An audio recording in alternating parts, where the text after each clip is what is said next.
1956, Alabama. America was divided not just by laws, but by windows, counters, and signs that told people where they could and could not stand.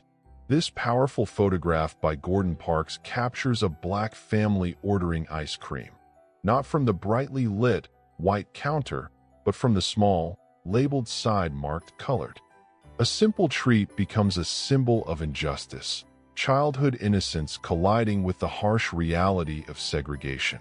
The children wait patiently, unaware that the world around them has decided they are less deserving, while their parents carry the silent weight of humiliation.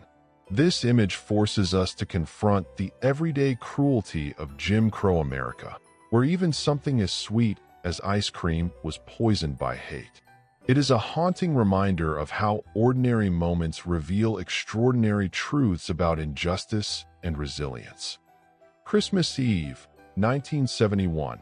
High above the Peruvian jungle, lightning struck Lance of Flight 508, tearing the plane apart in midair. Among the passengers was 17-year-old Julianne Coep, who suddenly found herself falling nearly 10,000 feet, still strapped to her seat. Against every imaginable odd, she survived the crash, waking alone in the vast rainforest, injured and disoriented. But Julianne refused to give up. Remembering her father's advice, she followed the flow of a stream, drinking from it and pushing through endless days of insects, hunger, and pain.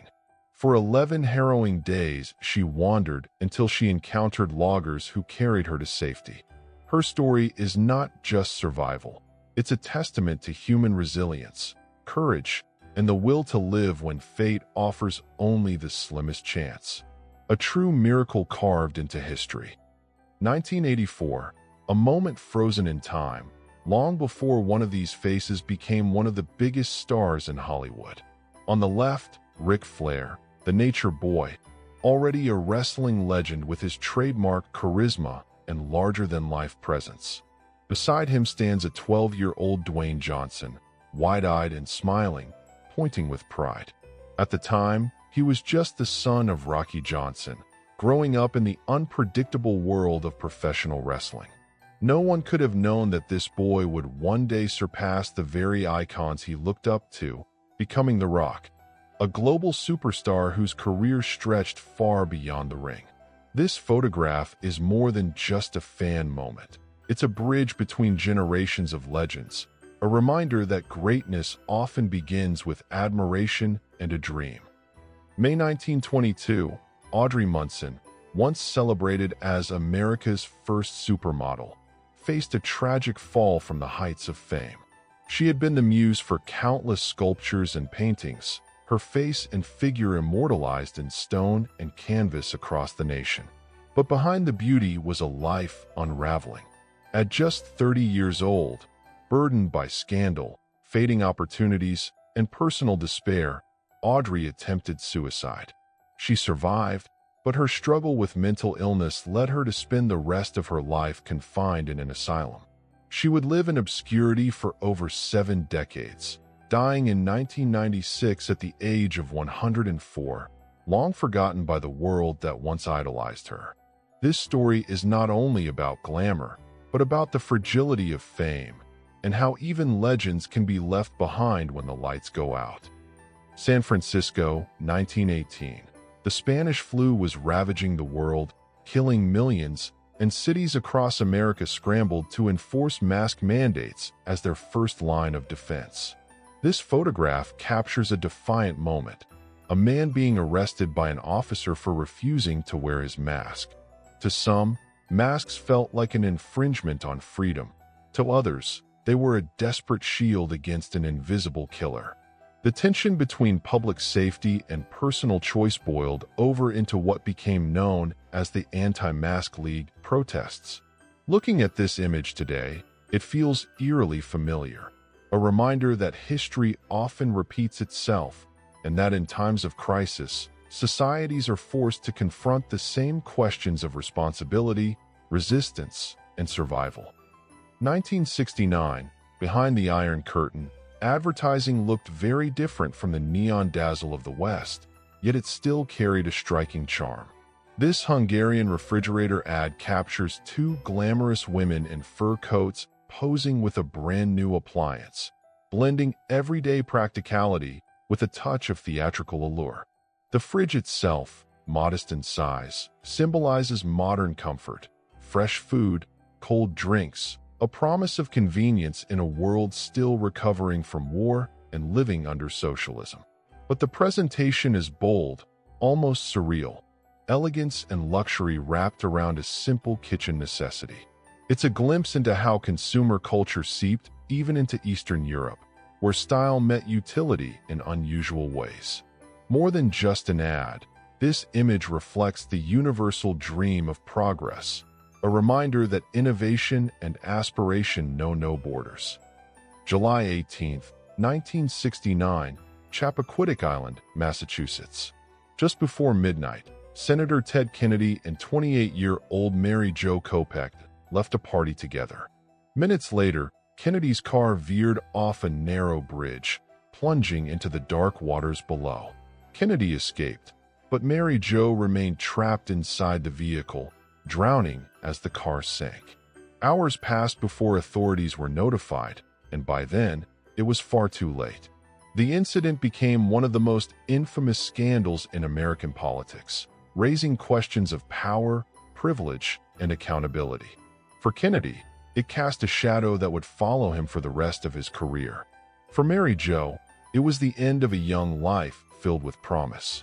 This tragedy is remembered not just as a political scandal, but as a haunting reminder of how a single night can alter history forever. Early 1940s, war was raging across Europe, and even in the darkest times, soldiers found moments of levity. This unusual photograph shows a German shepherd dressed in uniform, complete with cap and jacket, a cigarette playfully placed in its mouth. Though staged, the image captures more than just humor. It reflects the bond between soldiers and their dogs, animals that were often relied upon for companionship, scouting, and even carrying messages during battle. In a world torn apart by violence, this photograph stands out as almost surreal, a reminder that even in the midst of global conflict, humanity sought comfort in small moments of absurdity and loyalty.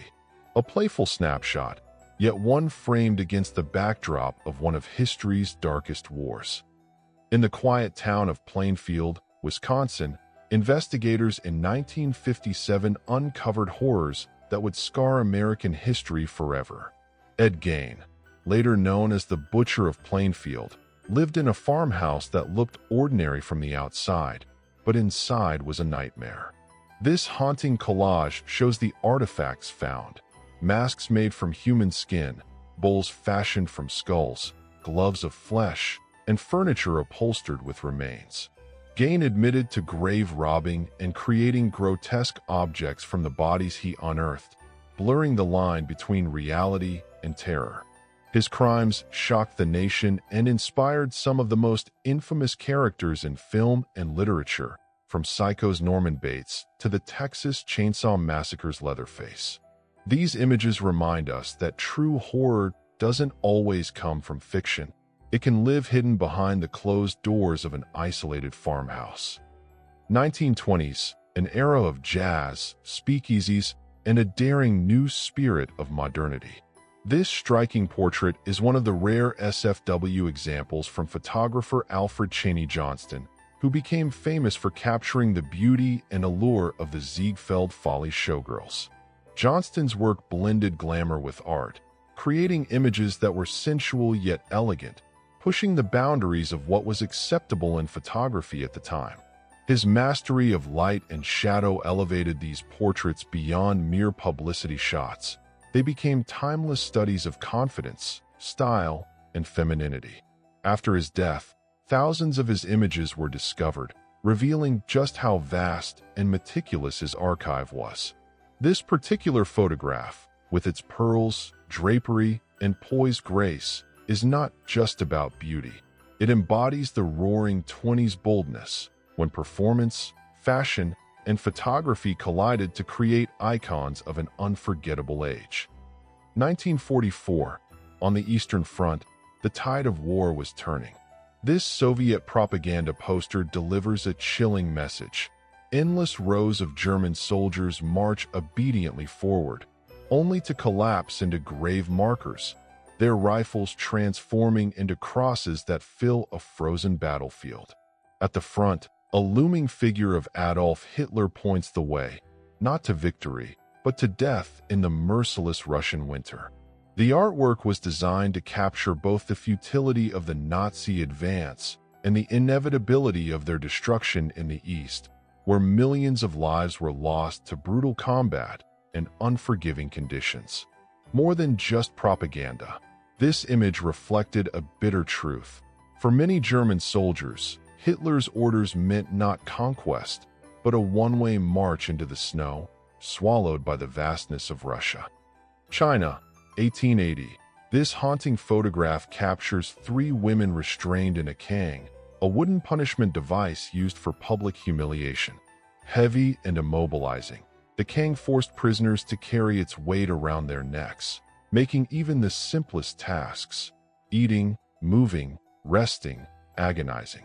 The women stand solemnly, their faces marked by resignation, their hands bound in front of them as the massive board stretches across their shoulders.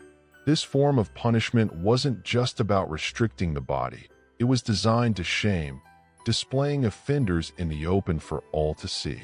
To modern eyes, the image is stark and unsettling, a reminder of how justice in the past often blurred into cruelty. More than a portrait of three prisoners, it is a window into a system where suffering was as much about the weight of wood as the burden of dishonor. September 1958, Little Rock, Arkansas. 1 year after the Little Rock Nine defied mobs to integrate Central High School, the backlash was fierce. In protest of federal desegregation orders, Governor Orville Faubus shut down all 4 public high schools in the city, leaving thousands of students without classrooms for an entire year. This photograph shows a teacher delivering lessons through television broadcasts, a desperate attempt to continue education while the schools remained closed. Students would sit at home, watching English and math lessons transmitted over local stations, their futures caught in the crossfire of politics and prejudice. What looks like a simple classroom scene is, in truth, a portrait of resistance to progress, and of how far communities would go to avoid integration. It stands as a stark reminder that the fight for civil rights was waged not only in marches and courtrooms, but also in classrooms denied to those who needed them most. July 30th, 1945, the USS Indianapolis had just completed a top-secret mission, delivering components of the atomic bomb that would soon be dropped on Hiroshima. But hours later, tragedy struck. A Japanese submarine torpedoed the ship, sending it to the bottom of the Pacific in just 12 minutes. Nearly 900 men were cast into open waters with no lifeboats, no supplies, and no rescue in sight. For 4 harrowing days, they battled dehydration, exposure, and relentless shark attacks, their ordeal becoming one of the deadliest naval disasters in U.S. history. This photograph captures the survivors aboard the USS Cecil J. Doyle, weak and burned, but alive. Out of 1,195 crew members, only 316 were saved. More than just an image of recovery, it is a haunting reminder of the hidden cost of war and the resilience of those who endured the unimaginable. November 1966, New York City was wrapped in a silent killer. For 3 days, stagnant air trapped a thick blanket of toxic smog over the metropolis, turning the skyline into a gray haze and the air into poison. Factories, cars, and coal-burning plants had filled the atmosphere with pollutants, and without wind to disperse them, the city choked.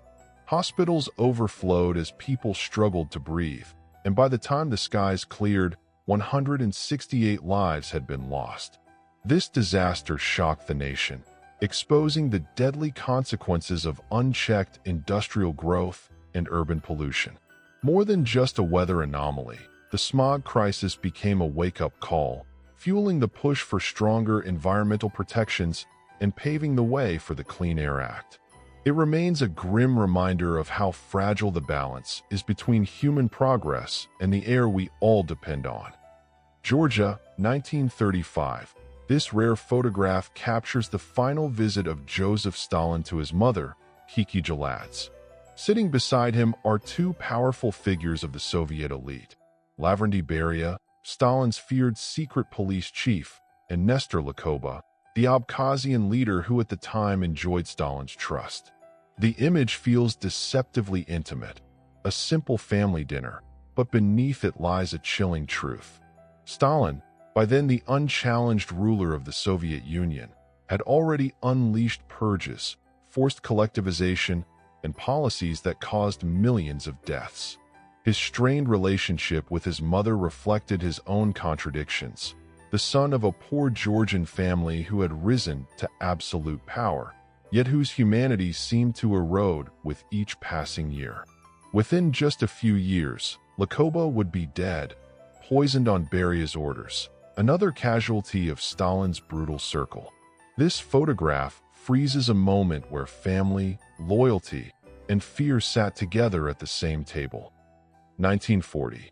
The frozen forests of Finland became the battleground of the Winter War, where one man earned a place in history as both a legend and a nightmare to his enemies. Simo Häyhä, a quiet Finnish farmer turned sniper, fought against the massive Soviet invasion armed with little more than his rifle, his patience, and the biting cold as his ally. Nicknamed the White Death, he camouflaged himself in snow and struck with deadly precision, racking up an astonishing tally, said to be over 500 confirmed kills in just 100 days. Häyhä never used a scope, preferring iron sights to avoid glare and keep a lower profile.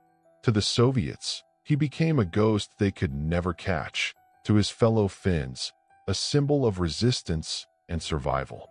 His story is not just about marksmanship, but about how one determined man can alter the course of war through sheer skill, endurance, and will. Circa 1940, science was venturing into one of its boldest frontiers, unlocking the mysteries of the human brain. This photograph shows an early electroencephalograph, a device designed to measure brain activity by detecting electrical impulses through electrodes placed on the scalp. The setup looks almost alien: metallic arms, wires, and clamps surrounding the patient's head like a futuristic crown. At the time, it was groundbreaking technology, offering the first glimpses into how thoughts, sleep, and neurological disorders could be tracked and studied through electricity.